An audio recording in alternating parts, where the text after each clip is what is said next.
Hello students. Today we're going to study one of the most important chapters from physical chemistry, which is electrochemistry. This chapter is quite important not only for JEE mains and advanced, but also all other competitive exams.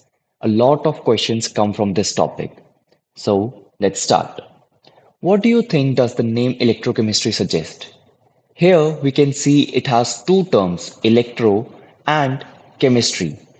Electro, we can say, means electricity, and chemistry itself means chemistry. In terms of energy, we can say electro means electrical energy, and chemistry means chemical energy. So, in this chapter, we are going to study both how electrical energy gets converted to chemical energy and how chemical energy gets converted to electrical energy. Let's start with electrochemical cell. This is a device used to convert either electrical energy to chemical energy or chemical energy to electrical energy. We have two types of electrochemical cells, one of them being galvanic cell and the other is electrolytic cell. The galvanic cell converts chemical energy to electrical energy, whereas electrolytic cell does the complete opposite, which is electrical energy to chemical energy. Before going deep into any of the electrochemical cells, let's first learn some basic terms we need for this chapter. First, we have oxidation and reduction. So what does oxidation means? Oxidation simply means loss of electrons, whereas reduction being the complete opposite means gain of electrons. Suppose we have a metal M and it goes from M to M positive plus 1 electron. This means that the metal has lost 1 electron. This means the metal has oxidized. Whereas if the same metal catches one electron and becomes M negative, here we can say the metal has reduced. Always remember, if the metal is in its original state, the oxidation state is taken as 0. Here also we can say the oxidation state is 0.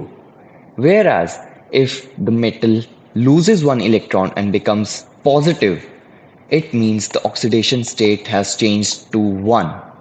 And here the metal has gained one electron. This means the oxidation state has become -1. So we can just imply that if the oxidation state increases, the metal has gone undergo oxidation. Whereas if the oxidation state reduces, the metal has undergone reduction. Next term is electrode. Suppose we have a container with N positive ions aqueous solution and a metal rod of metal M. This complete setup is called an electrode. So we can say for zinc, we have a metal rod of zinc and an electrolyte of ZnSO4.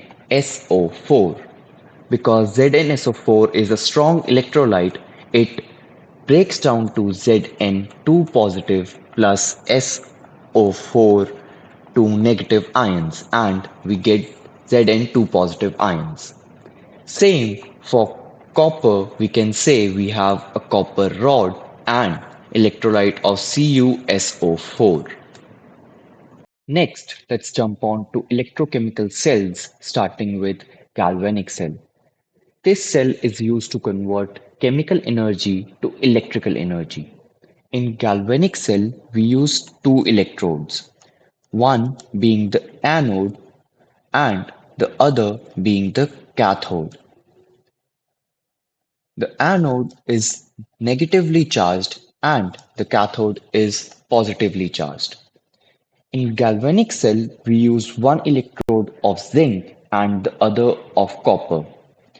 Zinc being more electropositive and copper being less electropositive. So zinc loses electron.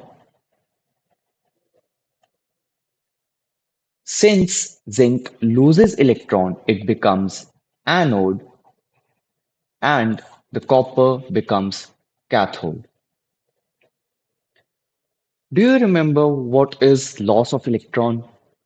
Yes, we've studied. It is oxidation, right? So this means zinc undergoes oxidation and copper undergoes reduction. Now we will see a major diagram for galvanic cell. As discussed, we have a zinc electrode which is anode, so a zinc metal bar and ZnSO4 as electrolyte and a copper electrode as cathode which has copper metal bar and CuSO4 as electrolyte. If we connect them, zinc undergoes oxidation and copper undergoes reduction. So we will connect them and put a voltmeter between the two lines. Voltmeter has a simple task to detect electricity. If there is a deflection in voltmeter at all, we will see that electricity is being flowed. But is the circuit right now complete? No, the circuit is not complete. So to complete the circuit, we use an inverted U-tube, and this inverted U-tube is called a salt bridge.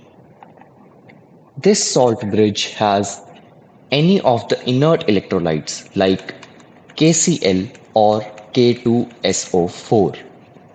Now the circuit is complete. As soon as the circuit is complete, Zn undergoes oxidation and copper undergoes reduction.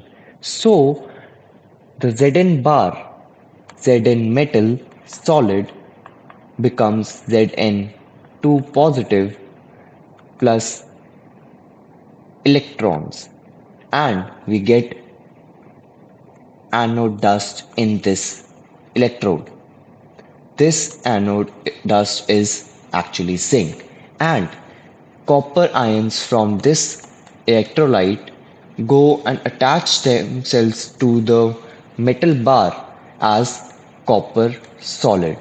So we can say Cu2 positive gains 2 electrons to become Cu solid, which we can see over this metal rod.